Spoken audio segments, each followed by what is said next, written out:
Mesdames et messieurs, je ne vais pas lever ce rideau pour distraire le public avec des mots d'esprit, ou avec une toile peinte montrant une maison où rien ne se passe, et sur laquelle le théâtre braque tous ses feux pour créer l'illusion et vous faire croire que la vie c'est ça.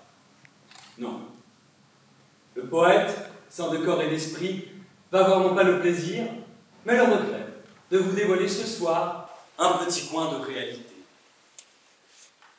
En toute modestie, je dois vous avertir que rien n'est imaginaire. Anges, ombres, voix, lyres de neige et rêves existent et volent parmi vous, tout aussi réels que la luxure. Les pièces que vous avez dans votre poche, le cancer latent sur le sein d'une belle dame, ou la lèvre blasée d'un commerçant. Vous allez au théâtre dans le seul but de vous divertir, et vous avez des auteurs que vous payez. Et c'est bien comme ça. Mais aujourd'hui, le poète vous a tendu un piège. Il prétend vouloir toucher vos cœurs en vous montrant les choses que vous ne voulez pas voir et en vous criant les vérités les plus élémentaires que vous ne voulez pas entendre. Pourquoi? Si vous croyez en Dieu, et moi j'y crois, pourquoi avez-vous peur de la mort? Et si vous croyez en la mort, pourquoi une telle cruauté, une telle indifférence envers la terrible souffrance de vos semblables? Vous allez dire que je vous fais un sermon. Et alors, c'est pas bien les sermons? Presque tous ceux qui m'écoutent ont claqué la porte et sont partis de chez eux au moment où leur père, leur mère, leur faisaient la leçon pour leur bien. Et maintenant, ils donneraient tout ce qu'ils ont, même leurs yeux pour retrouver ces douces voix disparues. Et maintenant, c'est pareil. Mais voir la réalité, c'est difficile. La faire voir encore plus, c'est prêcher dans le désert, mais peu importe. Surtout devant vous, gens des villes. Vous vivez sans la moindre fantaisie. Tout ce que vous faites, c'est de biaiser, de peur, de regarder les choses en face. Quand le vent hurle, pour ne pas l'entendre, vous branchez la musique. Pour ne pas voir les torrents de larmes qui nous entourent, vous mettez des rideaux de dentelle à vos fenêtres. Pour dormir tranquillement et faire taire le sempiterne grillon de votre conscience, vous inventez les œuvres de charité. Un sermon. Oui, un sermon. Pourquoi irions-nous toujours au théâtre voir ce qui arrive aux autres et non ce qui nous arrive? Le spectateur n'est pas inquiet parce qu'il sait que l'action ne va pas l'atteindre. Ce serait beau pourtant de l'interpeller tout à coup du haut des planches et que le soleil de la scène brûle son pâle visage de planqué. La réalité commence parce que l'auteur ne veut pas que vous vous sentiez au théâtre, mais au beau milieu de la rue. Voilà pourquoi il ne veut pas faire de la littérature, de la poésie, du rythme. Il veut donner une petite leçon à vos cœurs. C'est pour ça qu'il est poète. Mais, en toute modestie, c'est à la portée de tout le monde. L'auteur fait des vers. Il en a fait d'assez bons, à mon avis. Il n'est pas non plus inconnu au théâtre. Mais hier, il m'a dit que dans tout art, il y a une bonne moitié d'artifice qui pour l'heure le gênait et qu'il n'avait pas envie d'apporter ici le parfum des lys blancs ou la colonne torse voilée de colombe d'or. Demandez-moi un café. Bien fort. L'odeur des lys blancs est agréable. Mais je préfère l'odeur de la mer. Moi, je peux vous dire que l'odeur de la mer émane de la poitrine des sirènes et mille autres choses encore. Mais lui, ça ne l'intéresse pas. Il n'entend même pas. Il continue d'interpeller les côtes dans l'attente de nouveaux noyés. C'est ça qui compte pour l'homme. Mais comment apporter l'odeur de la mer dans une salle de théâtre? Comment inonder d'étoiles les fauteuils d'orchestre? Faut faire sauter le toit! Ne m'interrompez pas! C'est mon droit, j'ai payé ma place! Bah, payer sa place, ça ne donne pas le droit d'interrompre celui qui parle. Si, exactement! Vous, ça vous plaît ou pas? Vous applaudissez ou vous sifflez, mais ne jugez jamais. La seule loi au théâtre, c'est la sentence du spectateur! Qui est-ce?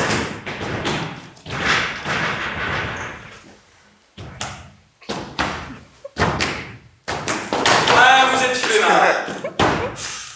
Mais ne repassez plus par ici, je vous l'interdis formellement. Lorenzo, mon chéri! Très mauvais! Faites-moi le plaisir de vous taire. J'ai payé pour voir du théâtre! Comment? Du théâtre? Du théâtre, mais ici nous ne sommes pas au théâtre. Ah non. Non, monsieur.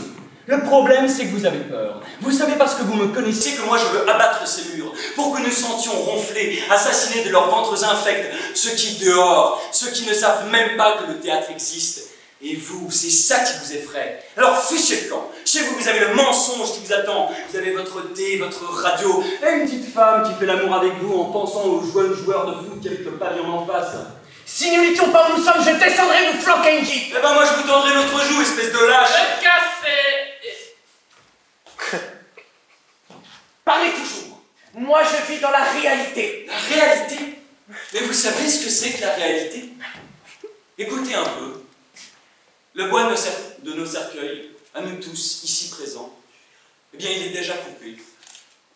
Il y a 4 cercueils qui attendent 4 mortels. Et il y en a peut-être un, qui sait, qui va se remplir ce soir dès que quelqu'un, mais qui, sera sorti de cet endroit débordant de vie. Je ne suis pas venu pour recevoir des leçons de morale ni entendre des choses désagréables.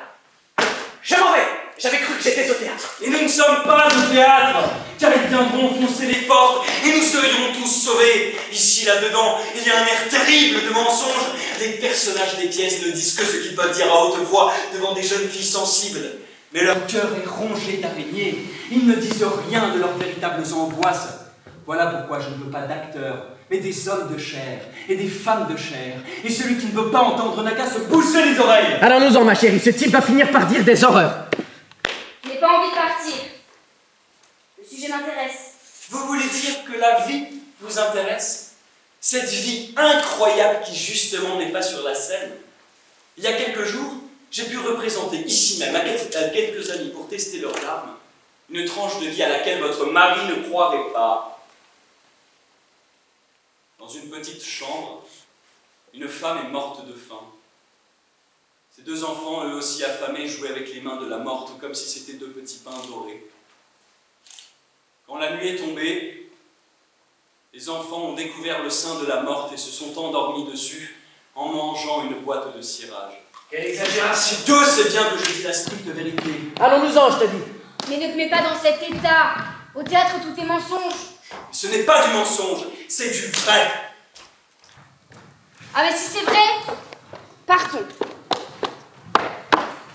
Quelle horreur, mais... C'est insupportable. Oui. Comment tu peux laisser dire des choses pareilles devant moi? C'était vrai. Alors comment se fait-il que personne ne les a arrêtés immédiatement? Allez, bien. Je savais que t'allais en faire une mallette.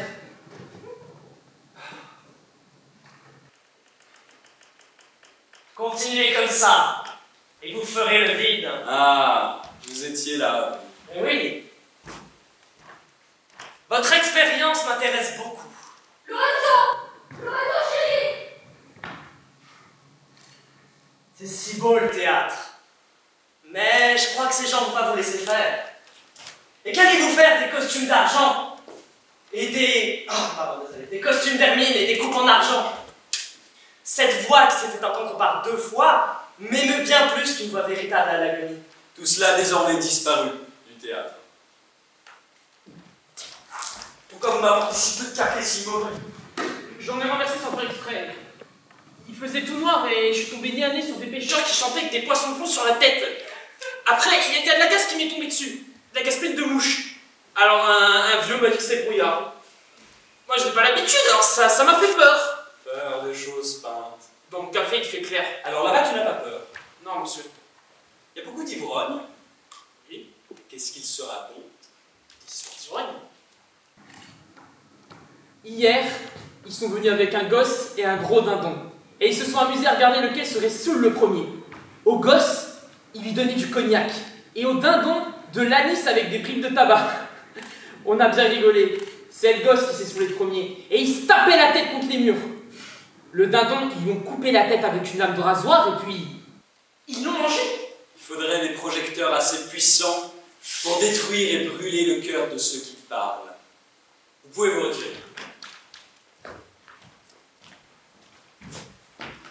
Non, pas toi, je t'ai dit de ne pas entrer, je suis là des mensonges.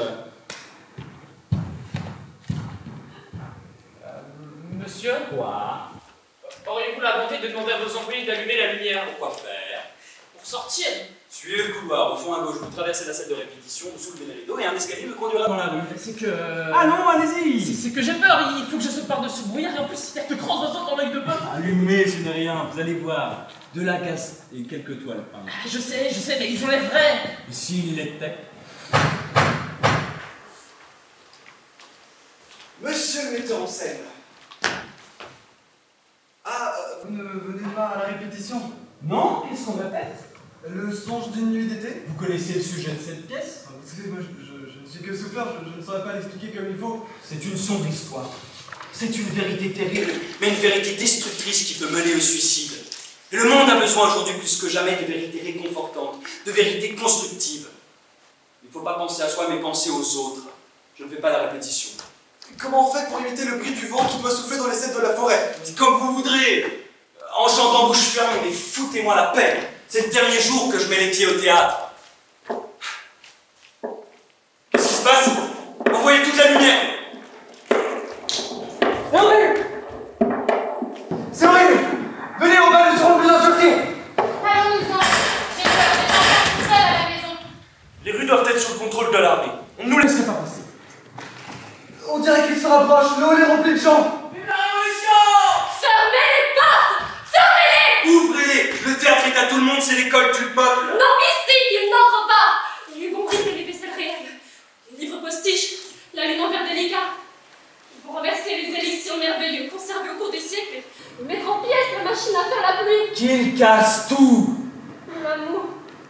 Ils vont tout massacrer sur la scène. J'ai dit d'ouvrir les portes. Je ne veux pas qu'on verse du vrai sang sur les murs du mensonge. C'est bon! C'est à vous de décider!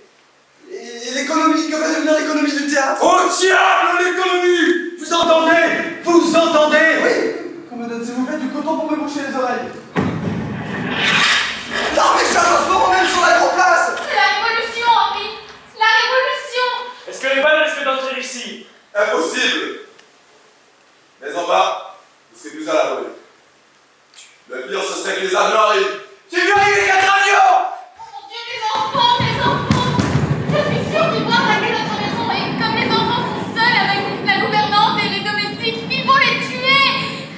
Les ouvriers n'ont jamais fait ça et ne le feront jamais! Ils l'ont déjà fait! Vous mentez. Dans une révolution qui Il y a longtemps, ils ont arraché les yeux à 300 enfants, dont certains étaient encore leurs mères. Qui vous a raconté ça? Quel être infâme s'est sali la langue avec de tels cauchemars?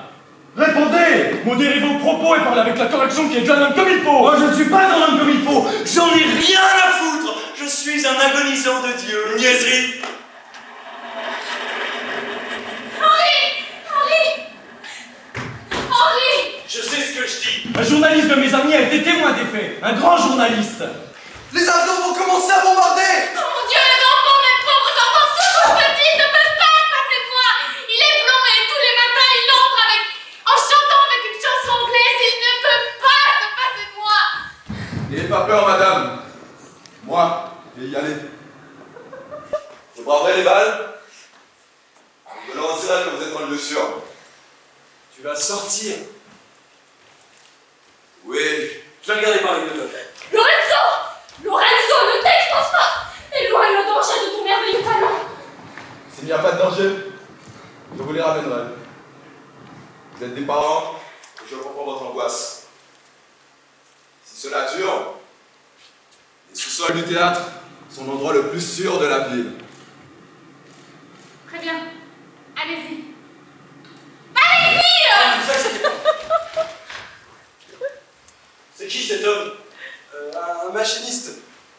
Comment s'appelle-t-il? Ses copains l'appellent Backwin le fou. Il faut l'aider. Moi, je lui donnerai tout ce que j'ai. Pourquoi demandes-tu son nom? Comme ça, pour le dénoncer par la suite.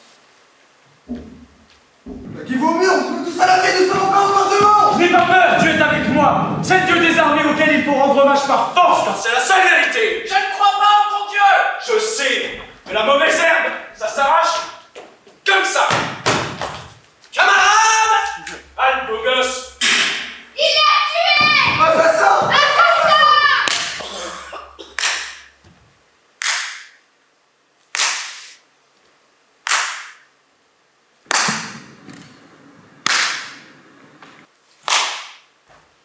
Mes félicitations! car je vois que vous êtes Un formidable tireur. J'ai eu pour maître un officier allemand qui avait fait toutes les guerres d'Afrique. Sa seule cible était l'homme. Tuer un oiseau, ça le mettait hors de lui. Henri! Henri! Je te dis qu'il n'y a pas de danger. Tous au sous-sol. C'est l'endroit le plus sûr. Au sous-sol. Mes enfants! Mes enfants!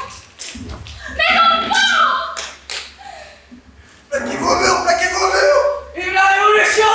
Mes enfants, mes tout petits! Oh, j'en ai assez de vous entendre crier aussi mal! Je ne peux pas supporter. Ça, dans la voix, quelque chose de faux qui ne parviendra jamais à émouvoir. Mais pas comme ça, mais comme ça. Mes enfants! Mes enfants! Mes petits-enfants! Vous avez entendu? Mes petits-enfants! Deux mains tendues en avant, toutes tremblotantes comme deux feuilles dans une fièvre de vent. Le peuple a enfoncé les portes. Ici même. Dites la vérité sur ces vieilles planches. Que la pluie mouille les cintres et délave les frises.